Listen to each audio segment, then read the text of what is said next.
Google friendly means organizing it so that your DNA shows up everywhere, on your site, on other sites, on social networks, on every single place you can imagine being with the same story.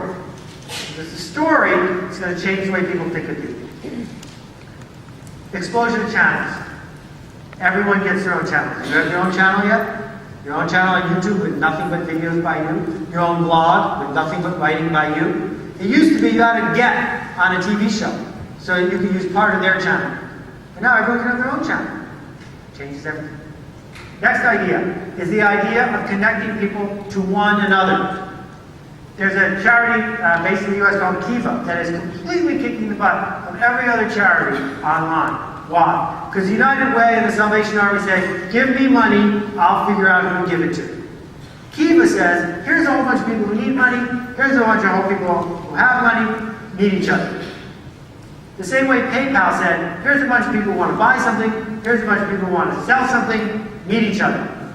Then if you can figure out how to be the middleman for transactions without being the owner of the transaction, whatever kind of transaction it is, you win. The next idea is the idea of who versus how many. If you've ever bought a trade show booth, if you've ever bought an ad, God forbid you ever bought a Super Bowl ad, you've asked the question, how many people? How many people are going to watch? How many people are going to be there? How many people are going to see my ad? How many people are going to hear my speech at the conference? In fact, that's irrelevant. That was a stand-in when we didn't know enough. Now what we care about is who's going to be there? Who's going to listen? How much permission do I have? There's a site in the States called Daily Candy. Are they in London? Yes, they're in London. So pretend you're a 23-year-old woman. Go to there, sign up. And what they will do is every day for the rest of your life, they will email you an anticipated, personal, and relevant newsletter about fashion and cafes and hip bars and new clothes. Guess what? The people who get it want to get it. There aren't a lot of them. The how many isn't so big, but the who is brilliant. The who is perfect. Because if you open a trendy new boutique in London and they mention you, your store will be jammed for a month.